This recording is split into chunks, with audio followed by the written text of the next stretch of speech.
Welcome back to your lofty program, State of the Nation, where we hasten the motions for national development. And like I keep saying, when it comes to national development, it's a matter for you and I. It's a collective thing. We are all in this together. Little wonder we are all called Nigerians. And as Nigerians, our development is our problem, and we are going to find solutions to them.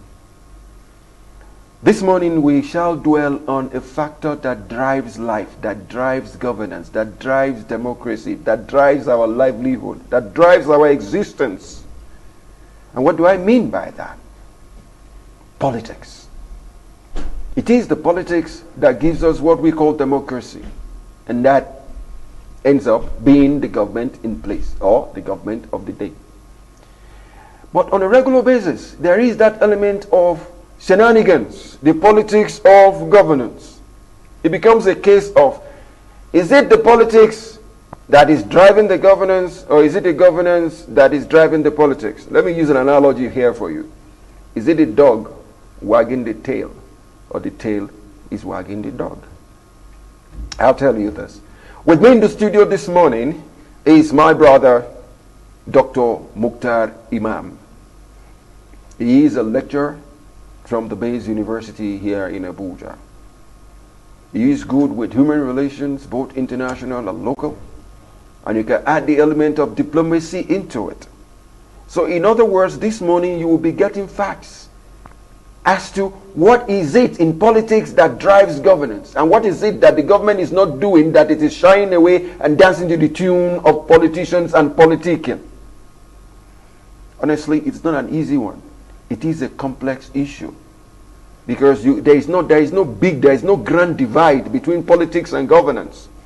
But there are instances where the politics either overdrives the governance, underdrives the governance, or lead the governance astray. Join me in welcoming to the studio my brother, Dr. Mukhtar Imam. Thank you for having me. My brother, welcome to the studio. Thank you so much. Same here. From my opening, I have been able to lay the brass tacks for Nigerians listening to us. And in honest truth, we all have different opinions as to different topical issues. But what I want you to do for us, first, in short words, is this element of what is politics, what is governance. Before we now talk in terms of how does A affect B or B affect A. Give us a definition of politics and governance, my brother. Thank you very much. You see, politics in essence refers to an interplay. Okay. A pattern of relation. And I think the most important element in defining politics is to understand that there is an order. And that order is what drives this pattern in relationship between the substructure and the superstructure. That's right. In every society, there is the existence of two basic structures. And these structures are what we refer to as the substructure and the superstructure. Etymologically, scholars have defined, or one of the most generally acceptable definition of politics is to look at politics as the authoritative allocation of resources. And when you look at that definition, it tells you that there are two things at play. One of them is there is an authority, and what that authority is doing is distributing equitably resources. Like that word. You're laying emphasis on that word. There has to be equitable distribution, equitable distribution of resources. And these resources we speak about are natural resources, which also encompasses everything around the social contract. That's right. Including education as well. That's right. So the distribution of resources equitably among citizens within a particular society is what we mean by politics. Right. Governance, on the other hand, basically refers to the structure of administration and all of its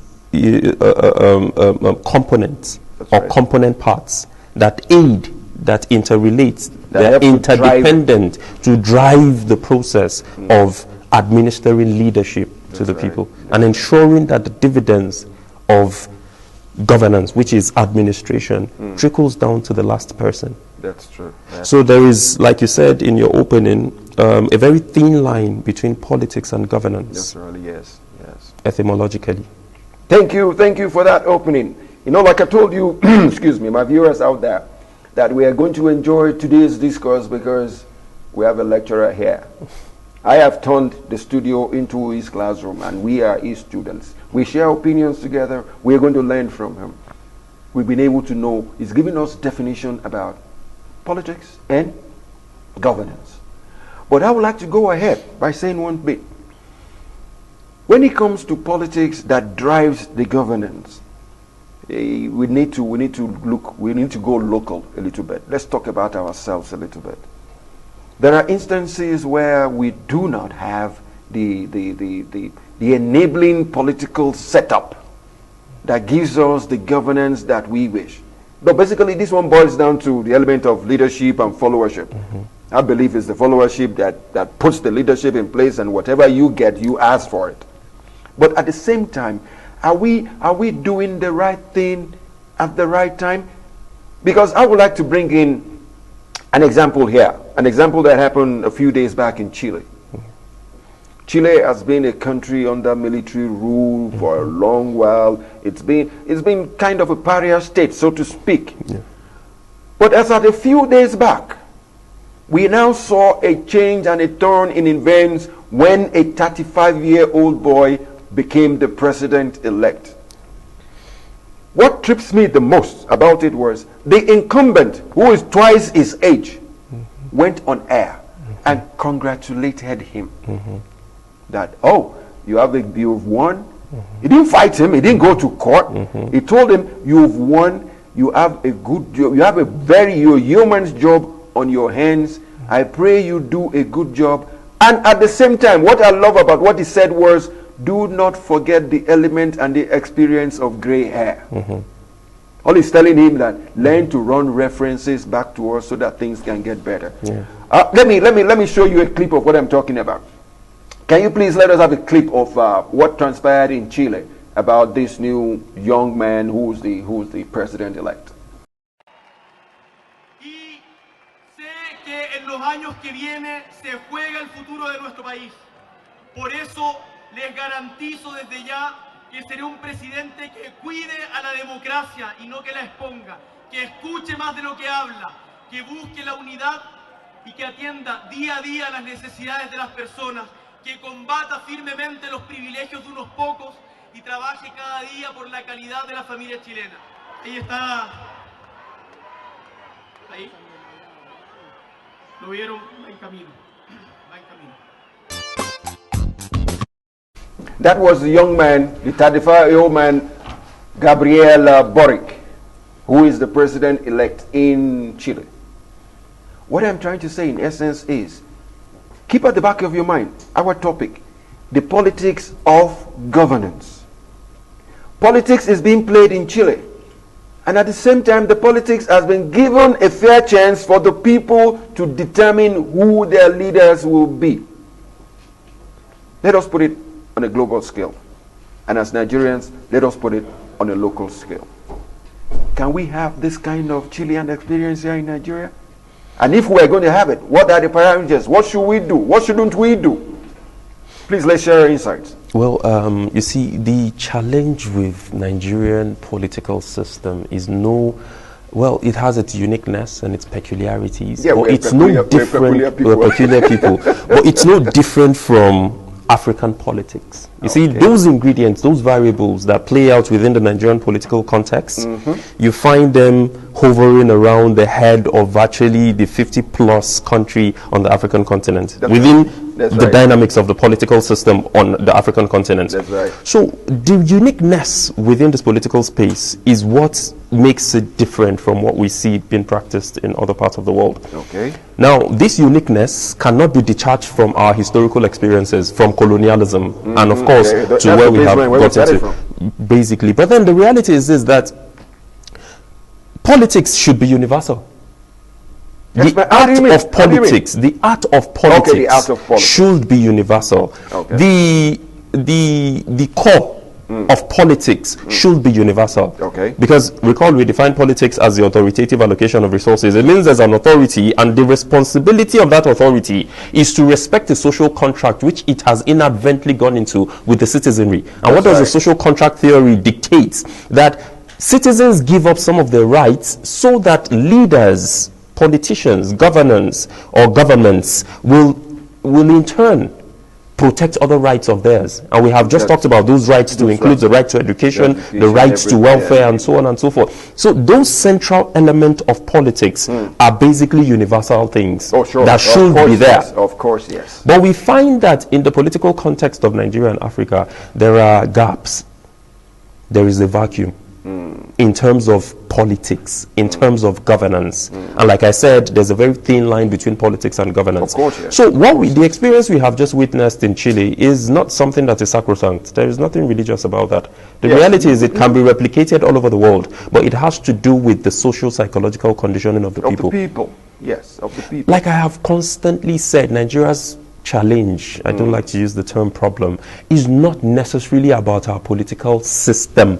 That is the existence of structures and institutions, not as much also as it is about our micro and macroeconomic policies, but it is much more about our social psychological conditioning as a people, because the leaders are an extract from amongst the people. Us, the people, yes. So you find that often at times there is a misplay, a mismatch in what is happening within the political system, which is a composition of both leaders and followers. That's right. And as a result of this dysfunction that exists within the system, you find that the crop of people who are sent to position of authority do not feel themselves responsible to the people. And this is what you have. And where you do not have structures in place, functioning efficiently, where you do not have institutions in place acting in accordance with the whims and caprices of the rule of law, that's right, which is about the people, then naturally the outcome, a consequence of that will be that you will find that people find themselves in position of authority and assume that it is their personal right, property, and the rest of the people are disenfranchised. You're answerable to them. That's right. And that's why the notion of leader-follower in Nigeria is an abstract. What we have is rulers and underlings. so it's like, it's like a slave-master relation. You're finding, and that's why I'm saying this is one thing that is peculiar with African politics, and that's why the likes of Ali Mazrui, God bless his soul, constantly argued that the major challenge with African politics in contemporary times, again, like with every social problems, there are no single causes, it is multifaceted, it is multidimensional. We've talked about the history, the impact of colonialism, the external factors, but the reality is that there are internal contradictions that are driving the problem of African politics. Thank you. You see, based on that, I would like to go back to my my studio. We have a clip of protest in Sudan, which I would like you to bring up shortly. What you just said now goes in tandem with what happened in Sudan. The people felt, well, we've had enough of the military rulership. We brought in the civilians. The military came in again, and they're trying to wangle their way into a kind of collaboration in governance of the military. And the people are saying, no, we don't want that. If we're going to have a military rule, so be it. But now we want a civilian government, and the people are fighting for that. Let's have a clip, a look at that clip from the Sudan.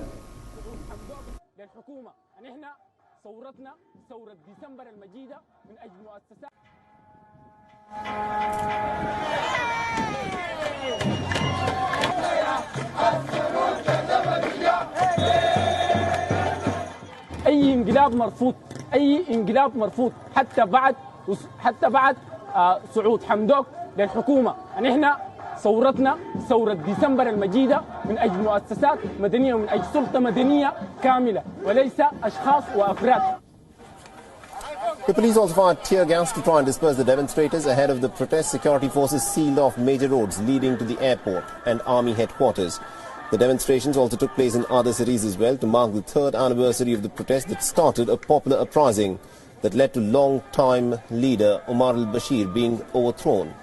Despite security forces blocking bridges in the capital, the protesters were able to cross a bridge connecting the city of Omdurman to central Khartoum.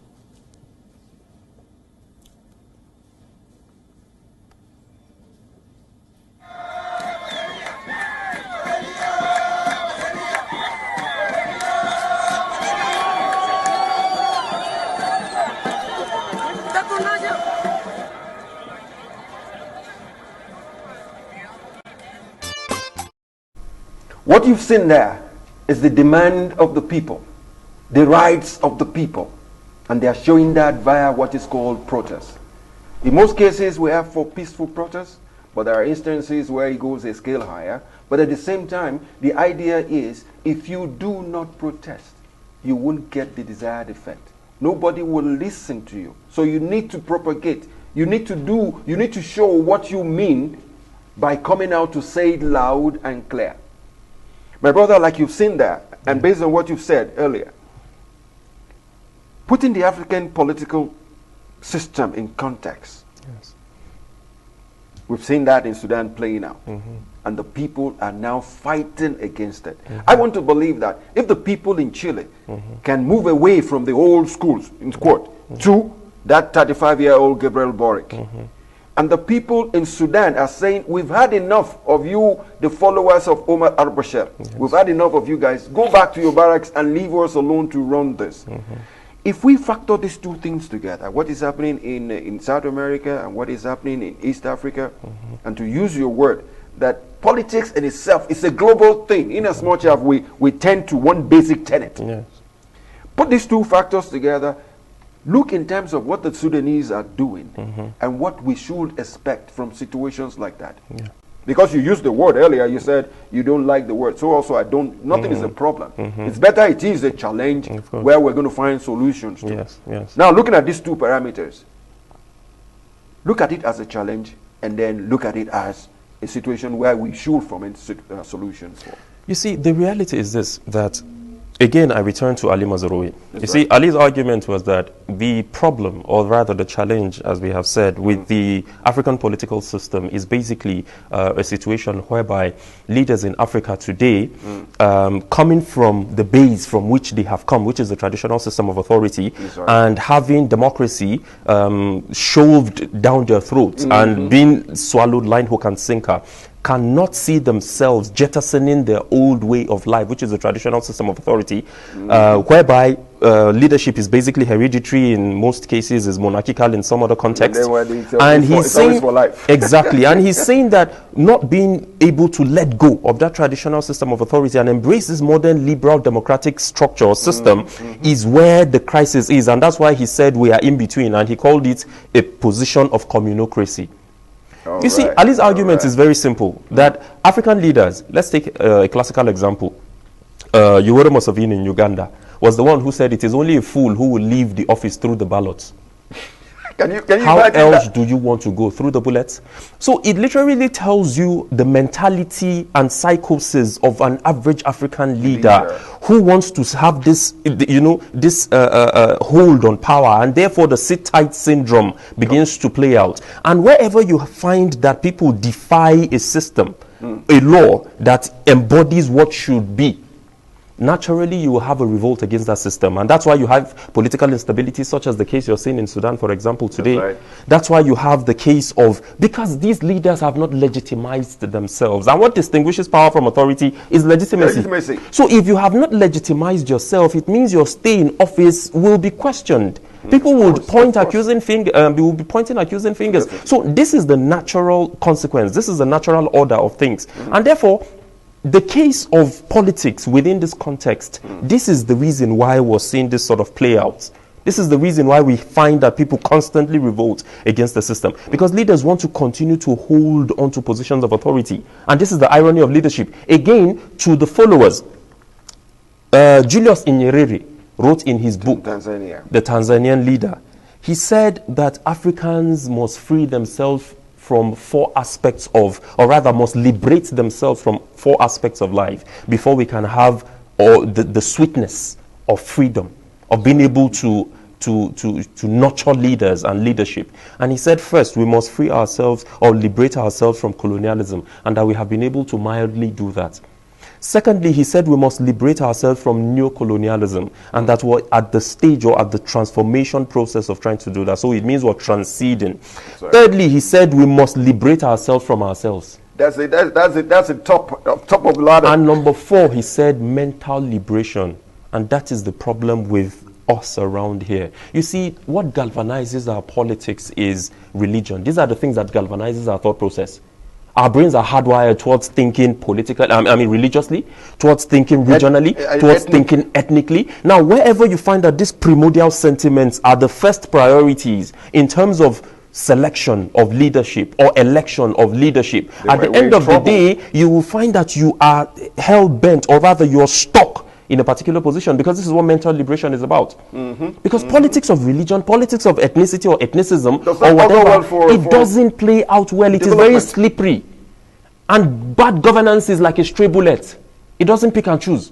Anybody exactly. So you find that because we find ourselves at a crossroad where we are saying it has to be my religious person, it has to be my regional person, he must come into position of authority. At the end of the day, we enslave ourselves to these people. The same thing that the colonialists did to us then, divide and conquer. This is another technique of divide and conquer. So this is where a chunk of the problem is with the followership.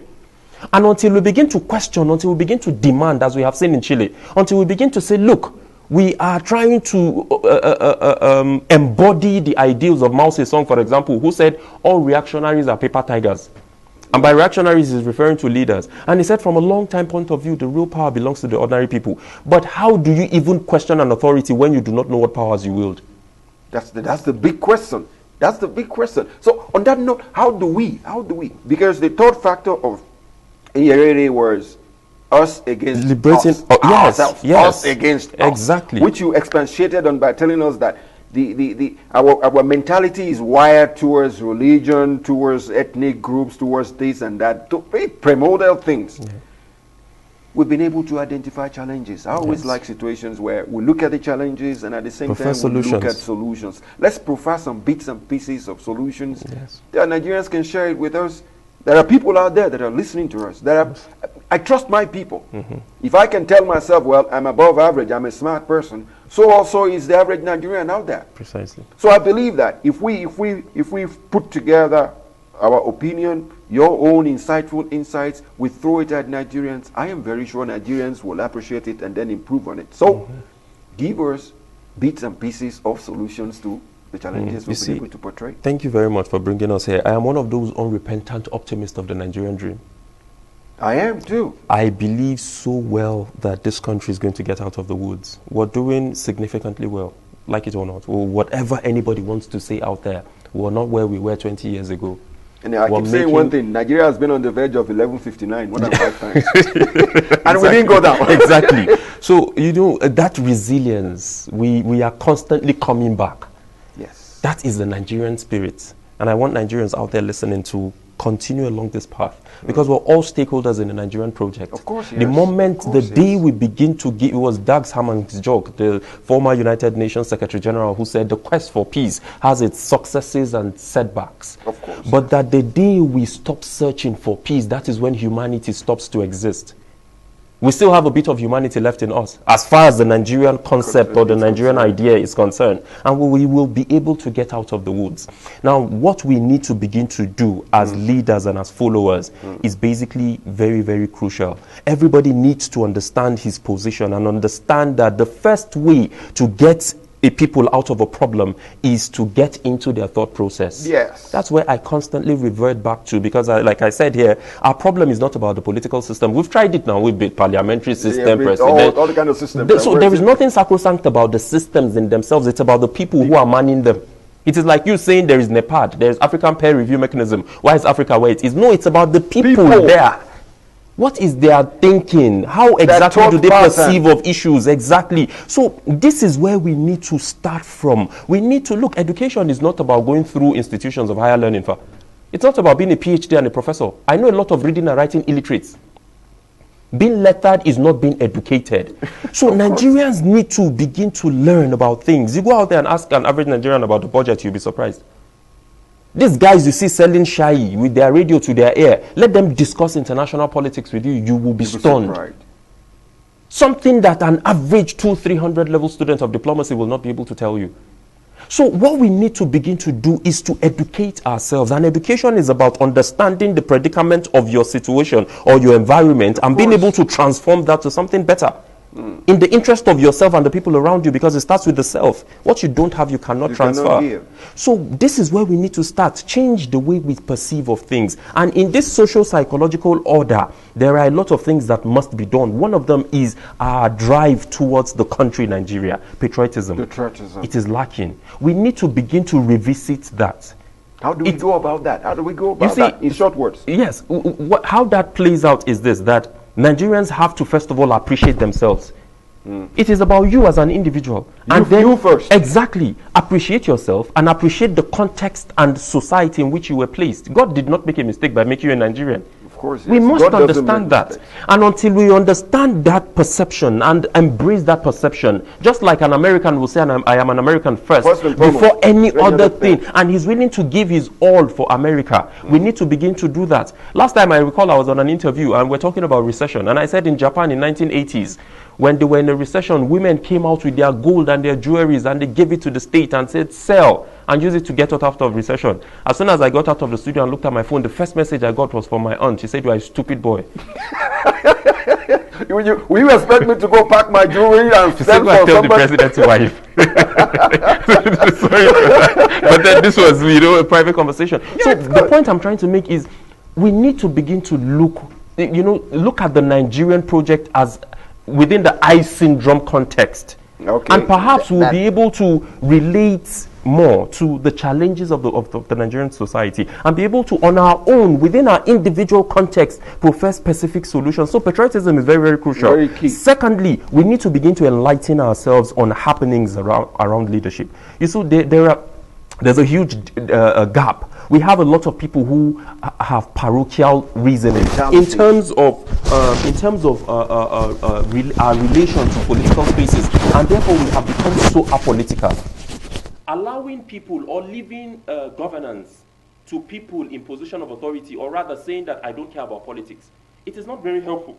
It doesn't do us any good. At the end of the day, as Baldwin has said, if you do not indulge in politics, then you allow idiots to govern you. To govern you. You have no say at all. Exactly. So we need to begin to question ourselves, to question the system. Because like Mao Zedong said, that the real power from the long-time point of view belongs to you and I, the ordinary people on the street. So a lot needs to be done in terms of on the aspects of the followers, but a lot more needs to be done by those who find themselves in position of authority.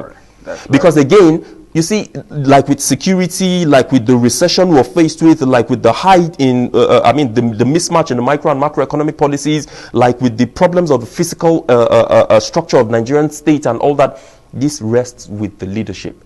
And until the leadership begins to provide governance and try to move away from the art of politicking alone, because this is where politicians like to get it all twisted. The moment they get to position of authority, they continue to raise dust. It's about politicking for them. That's right. The art of politicking must stop. And you must begin to focus on governance. And governance is about bringing infrastructure to the people.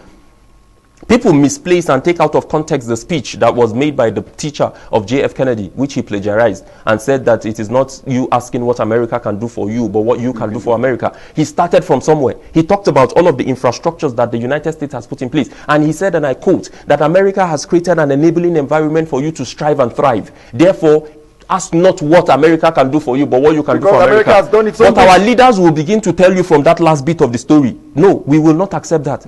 You go to the beginning now.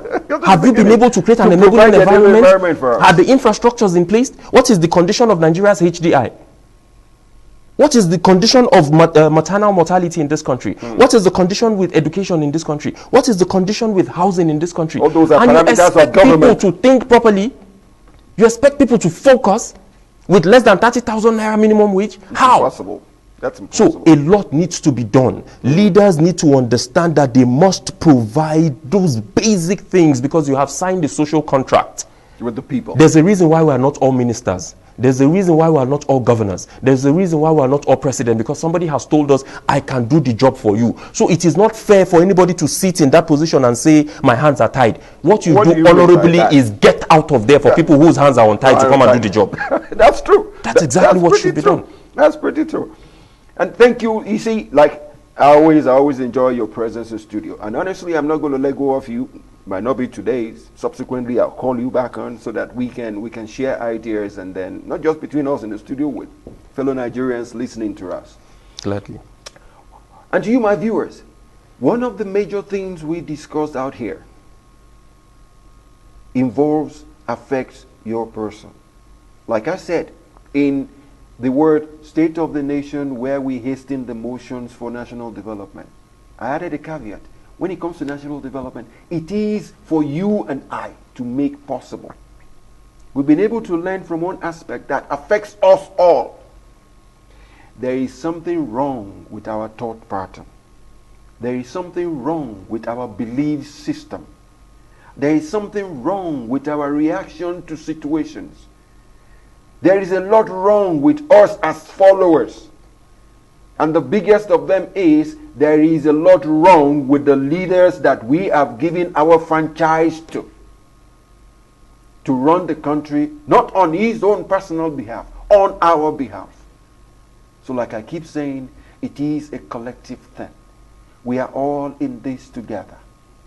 And by God's grace, I believe it. I'm a positive thinker. Nigeria is work in progress.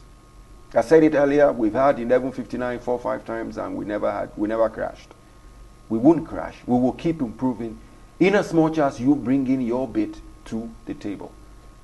Join me in telling my brother here in the studio, thank you for honoring the invite and then sharing your insightful insights with us. It's important because, like you said, we all can be Mr. President, we all can be governors, we all can be ministers. It is the bits and pieces like this that we throw at the populace that affects their opinions, affects their thought pattern, and make Nigeria a better place. Precisely. Thank you for honoring the program. Thank you for having me. Thank you. Thank you. And to you, our viewers, thank you for keeping faith. Don't go away. Next on this program will be our newspaper review. Like I keep telling you, you don't have to buy all the papers. Just stay with us. I will go through most of them. I will give you tips and bits that you can work with. And then the day is going to be a grand day. Thank you for keeping faith.